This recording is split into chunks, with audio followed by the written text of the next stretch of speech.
সবাই বলছে শেখ হাসিনা পালিয়ে গেছে, শেখ হাসিনা দেশ ছেড়ে চলে গেছে, এতে আপনার মতামত কি? শেখ হাসিনাও পালাবে না, তার কর্মীরাও পালাবে। মাননীয় সাধারণ সম্পাদক, আমরা একটু লাইভে ছিলাম, একটু যদি বলতেন যে আপনারা তো এখন নিশ্চয়ই প্রধান নির্বাচন কমিশনের সঙ্গে বৈঠক করবেন, একটু আনুষ্ঠানিকতা যদি একটু বলতেন। একটুকু একটা শব্দ বলবো জমা দেওয়ার। আমরা যে নামটি জানতে পেরেছি সেটি কি আসলে সত্যি না, সেটাও বল। তখন আসলে আপনার আনুষ্ঠানিকভাবে বের হওয়ার পরে জিনিসটা বলবেন। কেন 10টা মিনিটও সহ্য হয় না, 15টা মিনিট সহ্য হয় না, এতদিনের অপেক্ষা একটু এখন অপেক্ষা কার জন্য আসলে? এখন অপেক্ষা কার জন্য? আপনার জন্য। মাননীয় সংসদ সদস্য, আপনি আমাদের জনগণের ব্যাপারে কিছু বলুন। কেমন আছেন আপনারা? মুরব্বীরা কেমন আছে? ভাইয়েরা কেমন আছে?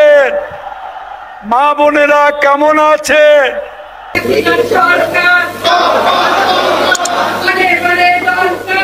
এই আপনি কে? বেটাও বেটাও। সাংবাদিক সম্মেলনে এসে এখানে স্লোগান দিচ্ছে, নেতাগিরি দেখাচ্ছে। কেউ এটা করবেন না, খবরদার। 15 বছর ধরে যে আপনারা আওয়ামী লীগ সরকারের রাজ্যে উন্নয়ন করলেন দেশে, এতে বিএনপির কোনো রিঅ্যাকশন নাই? বিএনপিরা কোনো ষড়যন্ত্র চক্রান্ত করে নাই?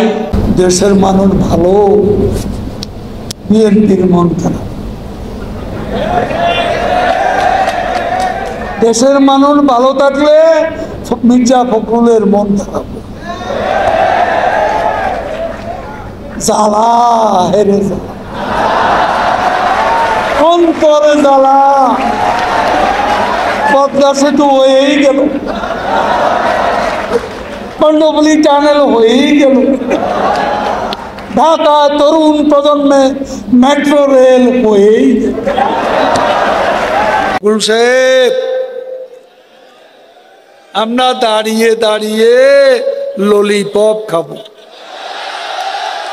আপনারা ঢাকা দখল করবেন। 15 বছর থেকেও আপনি এরপরে এসে বলতেছেন বিকল্প ব্যবস্থা না করে পুরনো স্মরণে নতুন করে আপনি কেন এখন রাস্তা নামে এই জিনিসটা করতে পারছেন না? কারণ এই ভাঙাচুরা বাসের রাস্তা ঢাকা শহর। আপনার আমার জায়গাটা বসে, আপনার তো কথাবার্তা সুর সব সময় অনেকে বলেন যে এভাবে প্রশ্ন করবেন না, খুঁচাবেন না। আপনি অলওয়েজ খুঁচিয়ে কথা বলেন, এটা ঠিক না। পিকিং করেন, প্রশ্ন এইভাবে করে না, আপনার এটা করার অভ্যেস। সবাই বলছে শেখ হাসিনা পালিয়ে গেছে, শেখ হাসিনা দেশ ছেড়ে চলে গেছে, এতে আপনার মতামত কি? শেখ হাসিনাও পালাবে না, তার কর্মীরাও পালাবে না। শেখ হাসিনা যদি মারা যায় ক্ষমতা কে নেবে? শেখ হাসিনা আল্লাহ বিশ্বস্ত বান্দা, আফগানেও তাকে মারতে পারবে, আফগানেও তাকে মারতে পারবে।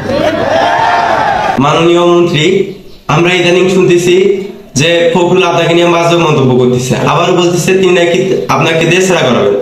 তাহলে আপনি কোথায় গিয়ে উঠবেন ওই সময়ে? পালাবো না, প্রয়োজনে ফখরুল সাহেবের বাসায় গিয়ে উঠবো। কি জায়গা দেবেন? না হলে ঠাকুর গায়ের বাড়ি আছে না, ওই বাড়িতে গিয়ে উঠবো। কাদের সাহেব, আপনি এত বক্তব্য মিথ্যা কথা বলেন কেন? ভালো হয়ে যাও মাসুদ, ভালো হয়ে যাও। তোমাকে আমি অনেক সময় দিয়েছি, তুমি ভালো হয়ে যাও। মাসুদ, তুমি এখানে এসে আবার পুরানো খেলা শুরু করছো, তুমি কি কোনোদিনও ভালো হবে না? তুমি কোনোদিনও ভালো হবে না। পরীক্ষা দিচ্ছি। কাদে আপনার যে ছাত্রলীগ নামে কুলঙ্গ দল আছে, অবৈধ দলটা আছে, এই দল নামে আপনি কিছু বলেন। ছাত্রলীগকে বলতে চাই, আমি তোমাদের কাছে स्मार्ट बांग्ला। देखा आपने लापरवाही का नतीजा। हमें पारी ना यार, पारी ना।